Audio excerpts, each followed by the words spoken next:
فاعوذ باللہ من الشیطان الرجیم بسم اللہ الرحمن الرحیم کتب علیکم اذا حضر احدکم الموت ان ترک خیرا الوصیۃ للوالدین والاقربین بالمعروف حقا علی المتقین۔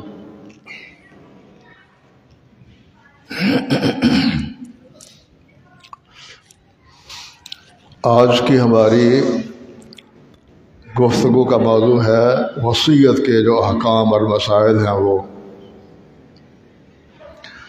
کہ وصیت کیا ہوتی ہے، اس کی کیا اہمیت ہے، اس کے مسائل اور احکام کیا ہیں۔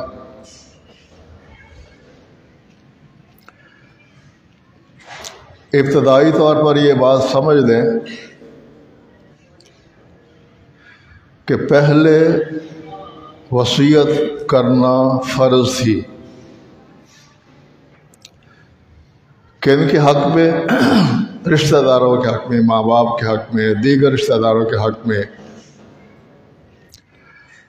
پھر جب میراث کی آیات نازل ہوئی وراثت کی، اب یہ حکم منسوخ ہو چکا ہے۔ اب رشتہ داروں میں سے کسی کے حق میں وصیت نہیں کی جا سکتی۔ جس کا اللہ رب العزت نے حصہ مقرر فرما دیا ہے کہ ماں کو اتنا ملے گا، باپ کو اتنا ملے گا، بھائی کو اتنا ملے گا، بیوی کو یہ ملے گا، بیٹی کو یہ ملے گا، بیٹے کو یہ ملے گا، جن کے حق، حقوق اور حصے اللہ جل شانہ نے بیان فرما دیے ہیں وراثت کے مسائل میں، ان میں سے کسی کے حق میں الگ سے اس کے حصے سے زیادہ وصیت نہیں کی جا سکتی۔ پہلا مسئلہ تو یہ سمجھ لیں کہ وصیت کرنا مستحب ہے، افضل عمل ہے۔ یہ حضرت عبداللہ بن عمر رضی اللہ تعالیٰ فرماتے ہیں کہ کوئی بھی مسلمان اگر اس کے پاس کچھ ہے مال میں سے وصیت کرنے کے لیے، تو اسے چاہیے کہ کچھ نہ کچھ وصیت کر کے رکھے وہ اپنے پاس۔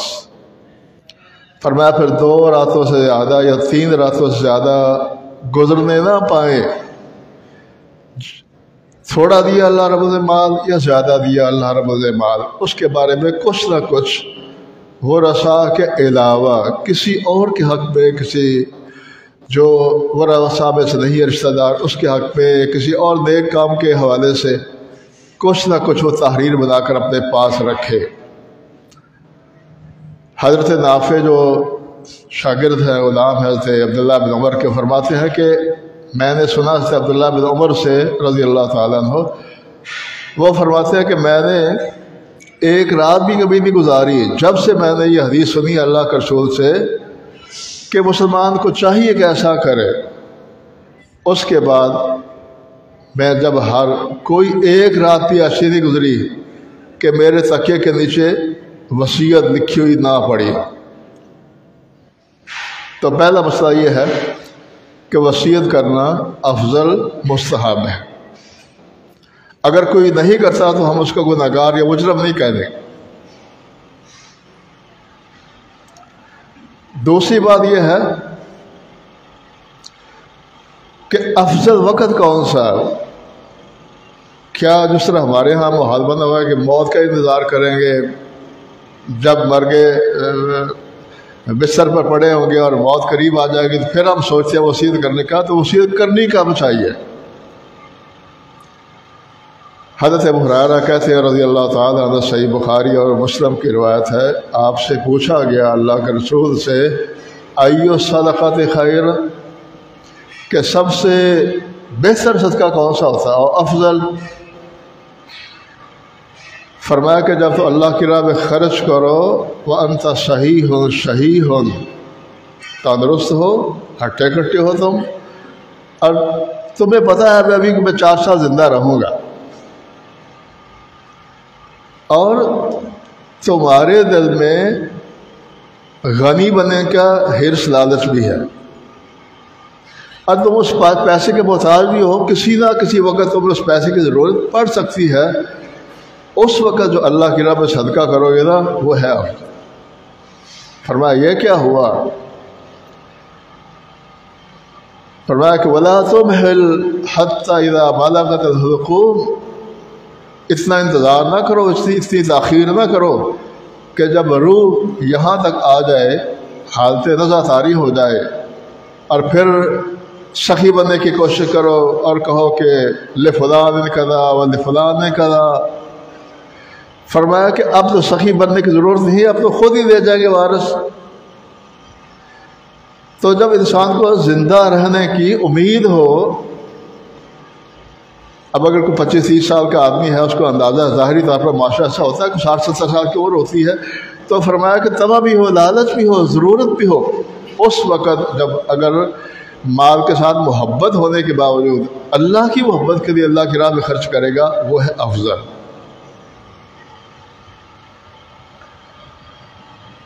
دوسری روایت میں اللہ کے رسول نے فرمایا کہ آپ نے اپنی ہتھیلی مبارک پر اپنا لعاب ڈالا اور پھر اس پر یوں انگلی رکھی اور فرمایا کہ اللہ جل شانہ فرماتے ہیں کہ بندہ آدم کا بیٹا مجھے کیسے بے بس کر سکتا ہے، وقد خلقتک من مثل هذه، اس بدبودار پانی سے تو میں نے تجھے پیدا کیا۔ فَإِذَا بَلَغَتْ نَفْسُكَ هَذِهِ وَأَشَارَ إِلَىٰ حَلْقِهِ، فرمایا کہ انسان کیا ہے جب اس کی روح یہاں تک پہنچ جاتی ہے گلے میں، تو پھر کہتا ہے اتصدق، اب میں صدقہ کرتا ہوں۔ تو اللہ جل فرماتے ہیں وہ گھڑیاں جا چکی، جب تمہیں صدقہ کرنا چاہیے تھا نا اس وقت تو نے کیا نہیں۔ اب جب آخری سانس چل رہی ہے، سانس کی آری چلنی شروع ہو گئی ہے شاہ رگ پر، اب سخی بننے کی کوشش کرتے ہو، تو لہذا میرے بھائی موت کا یا قومے میں جانے کا انتظار نہ کرے انسان۔ اللہ نے جو دیا ہے استطاعت ہے، خوشی سے محبت سے تھوڑے میں سے تھوڑا، زیادہ میں سے زیادہ۔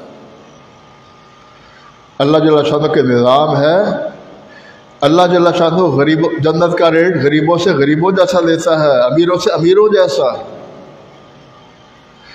غریب کا ایک درہم اگر اس کے پاس 2 درہم ہیں، 1 درہم اللہ کی راہ میں خرچ کر دے گا، گویا کہ اس نے 50% دولت اللہ کی راہ میں۔